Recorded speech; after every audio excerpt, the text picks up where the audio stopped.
ಯಾವ ರಿಕವರಿನಾರು ಮಾಡ್ಕೊಳ್ಳಿ, ನಮ್ಮ ಕಬ್ಬು ಬೆಳೀತಾ ಇದೀವಿ ನಾವು. ನೀವು 10.25 ರಿಕವರಿನ ಕೊಟ್ಟಂತ ಸಂದರ್ಭದಲ್ಲಿ 3,650 ಕೊಡ್ತೀವಿ ಅನ್ನೋದು, 9.25 ಕೊಟ್ಟಂತ ಸಂದರ್ಭದಲ್ಲಿ ಕಮ್ಮಿ ಕೊಡ್ತೀವಿ ಅಂತ ಅನ್ನೋದು ಅದಲ್ಲ. ನಮಗೆ ರಿಕವರಿನೇ ಬೇಡ, ನೀವೇನಾದ್ರು ಮಾಡ್ಕೊಳ್ಳಿ ನಾವು ಅನ್ನೋದು ಮನೆ ಕೊಟ್ಟರು.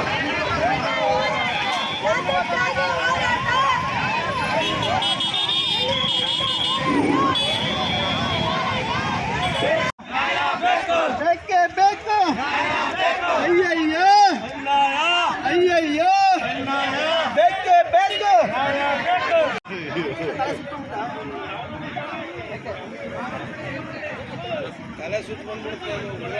ಬಿಸಿಲೇ ಬಿಸಿ ಆಯ್ತಲ್ಲ, ಬಿಸಿ ಆಯ್ತಲ್ಲ. ಕುದಳಿ ಸರ್, ಒಂದು ನಿಮಿಷ ಕುದಳಿ. ನೀರು ತಗೊಂಡು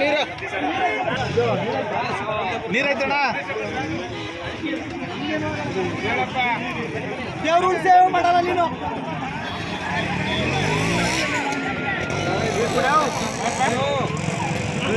ರಿಕವರಿಯನ್ನು ಪರಿಗಣಿಸಿದೆ ನಮಗೆ 3,500 ರೂಪಾಯಿ ಏನು ಸಕ್ಕರೆ ಆಯುಕ್ತರು ಪಡೆದಿದ್ದಾರೆ.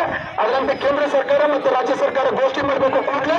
ಇಲ್ಲ ರೈತರ ಆಕ್ರೋಶವನ್ನು ನೀವು ಕಟ್ಟಲಿಕ್ಕೆ ಆಗಲ್ಲ ಅಂತ ಹೇಳಿ ನಾನು ಇವತ್ತು ಮಾಹಿತಿ ಹೇಳಿ ಮಾನ್ಯ ತಹಸೀಲ್ದಾರ್ಗೆ ಮಾನ್ಯ ತಹಸೀಲ್ದಾರ್ ಮೂಲಕ ಸನ್ಮಾನ್ಯ ಮುಖ್ಯಮಂತ್ರಿಗಳ ಶಿವಣ್ಣ ಪಡೆದ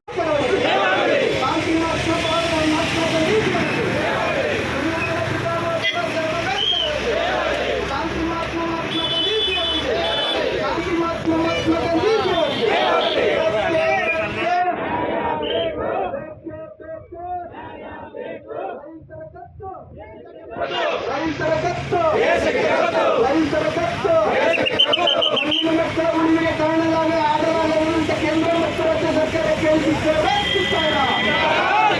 ರೈತರಿಗೆ ಬೆಂಬಲ ಬೇಕು, ನೀತಿನ ಮೂಲಕ ಕೊಡಲಾಗುವಂತ ಕೇಂದ್ರ ಮತ್ತು ರಾಜ್ಯ ಸರ್ಕಾರ ಕೇಳಿಸಿದ್ದಾರೆ. ಮತ್ತೆ ಹಾಗೆ ಇವಾಗ ನೋಂದಣಿ ಸ್ಟಾರ್ಟ್ ಮಾಡ್ಬೇಕು ನೀವು ಈಗಾಗಲೇ ಸರ್. ದಯಮಾಡಿ ಜಿಲ್ಲಾಧಿಕಾರಿಗೆ ಗಮನಕ್ಕೆ ತಂದು ಅದನ್ನು ಮಾಡಿ. ಮತ್ತೆ 500 ರೂಪಾಯಿ ಬಂಡವಾಳ ಕೊಡಬೇಕು ಅನ್ನುವಂಥದ್ದು ನಮ್ಮ ಒತ್ತಾಯ ಇದೆ. ನಾವು ಮುಂದಿನ ದಿನಗಳಲ್ಲಿ ಅದನ್ನು ಸಹ ನಾವು ಒತ್ತಾಯ ಪಡಿಸ್ತೀವಿ. ನಿಮಗೆ ದಯವಿಟ್ಟು ಜಿಲ್ಲಾಧಿಕಾರಿಗಳು ಅದನ್ನು ಬರೆದು ನಮಗೆ ಸರ್ಕಾರದಿಂದ ಕೊಡಿಸುವಂಥ ಕೆಲಸವನ್ನು ಮಾಡಿ. ಶಿವಪ್ಪ ಪೂಜಾರಿ ಅವರ ನೇತೃತ್ವದಲ್ಲಿ ಮತ್ತೆ ನಮ್ಮ ಶಶಿಕಾಂತ ಗುರುಜಿಗಳ ನೇತೃತ್ವದಲ್ಲಿ ಏನು ಕಬ್ಬಿಗೆ ಬೆಂಬಲ ಬೆಲೆ 3,500 ರೂಪಾಯಿ ಬೆಲೆ ನಿಗದಿ ಆಗಬೇಕು ಅನ್ನುವಂತ ಹೋರಾಟವನ್ನು ಇಟ್ಕೊಂಡು ಪ್ರತಿಭಟನೆ ಮಾಡ್ತಾ ಇದ್ದಾರೆ. ಈ ಪ್ರತಿಭಟನೆಯನ್ನು ಬೆಂಬಲಿಸಿ ಈ ಭಾಗದಲ್ಲೂ ಸಹ ಬಣ್ಣಾರಿಯಮ್ಮ ಶುಗರ್ಸ್ ಕಾರ್ಖಾನೆಯಲ್ಲಿ ಸರಬರಾಜು ಹೋಗುವಂತ ಕಬ್ಬಿಗೆ 3,500 ರೂಪಾಯಿ ಬೆಲೆ ನೀತಿ ಆಗಲೇಬೇಕು. ನಾವು ಮಾನ್ಯ ಮುಖ್ಯಮಂತ್ರಿಗಳಿಗೆ ಹೇಳುವುದು ಒಂದೇ, ನೀವು ನಿಮ್ಮ ರಿಕವರಿ ನಮಗೆ ಬೇಡ. ನಿಮ್ಮ ರಿಕವರಿ ನೀವೇನಾದ್ರೂ ಮಾಡ್ಕೊಳ್ಳಿ. ನಾವು ಕಬ್ಬು ಬೆಳೆಗಾರರು ಕಬ್ಬು ಬೆಳೀತಾ ಇದ್ದೀವಿ, ನಮಗೆ 3,500 ರೂಪಾಯಿ ಬೆಲೆ ನೀತಿ ಆಗಲೇಬೇಕು ಅನ್ನುವಂಥ ರೀತಿಯಲ್ಲಿ ನಾವು ಇವತ್ತು ಕೇಂದ್ರ ಸರ್ಕಾರ ಮತ್ತೆ ರಾಜ್ಯ ಸರ್ಕಾರಕ್ಕೆ ನಾವು ಒತ್ತಾಯ ಮಾಡ್ತಾ ಇದ್ದೀವಿ. ಮಾನ್ಯ ತಹಸೀಲ್ದಾರ್ ಮೂಲಕ ಸನ್ಮಾನ್ಯ ಸಿದ್ದರಾಮಯ್ಯನವರಿಗೆ ಮತ್ತೆ ಶಿವರಾಜ್ ಪಾಟೀಲ್ ಸಕ್ಕರೆ ಸಚಿವರಿಗೆ ನಾವು ತಹಸೀಲ್ದಾರ್ ಮೂಲಕ, ನಮ್ಮ ನಂಜನಗೂಡು ತಹಸೀಲ್ದಾರ್ ಮೂಲಕ ನಾವು ಮನವಿ ಮಾಡ್ತಾ ಇದ್ದೀವಿ. ನಿಮ್ಮ ರಿಕವರಿ ನಮಗೆ ಬೇಡ.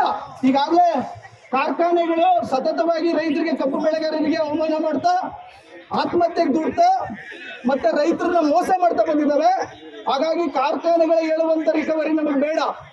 ಜಿಲ್ಲಾಧಿಕಾರಿಗಳು ರಿಕವರಿ ಏನಾದ್ರು ಕೊಡಬೇಕು ಅನ್ನೋದೇ ಆದ್ರೆ ಜಿಲ್ಲಾಧಿಕಾರಿಗಳು ಸ್ಥಳದಲ್ಲಿ ನಿಂತು ಅಲ್ಲಿನ ಅಧಿಕಾರಿಗಳನ್ನು ನೇಮಿಸಿ ರಿಕವರಿಯನ್ನು ಮಾಡಿಸಬೇಕಾಗಿತ್ತು. ಇವತ್ತಿನವರೆಗೂ ಜಿಲ್ಲಾಧಿಕಾರಿಗಳು ಅದನ್ನ ತಲೆಗೊತ್ತಾ ಇಲ್ಲ. ಮಾನ್ಯ ಸಕ್ಕರೆ ಆಯುಕ್ತರು ಸರ್ಕಾರಕ್ಕೆ ಬರೆದಿದ್ದಾರೆ, ಕೇಂದ್ರ ಸರ್ಕಾರಕ್ಕೆ ಮತ್ತೆ ರಾಜ್ಯ ಸರ್ಕಾರಕ್ಕೆ 3,500 ರೂಪಾಯಿ ರೈತರಿಗೆ ಕೊಡಲೇಬೇಕು. ಮತ್ತೆ ಕಟಾವು ಕೂಲಿಯನ್ನ ಕಾರ್ಖಾನೆಗಳೇ ಭರಿಸಬೇಕು.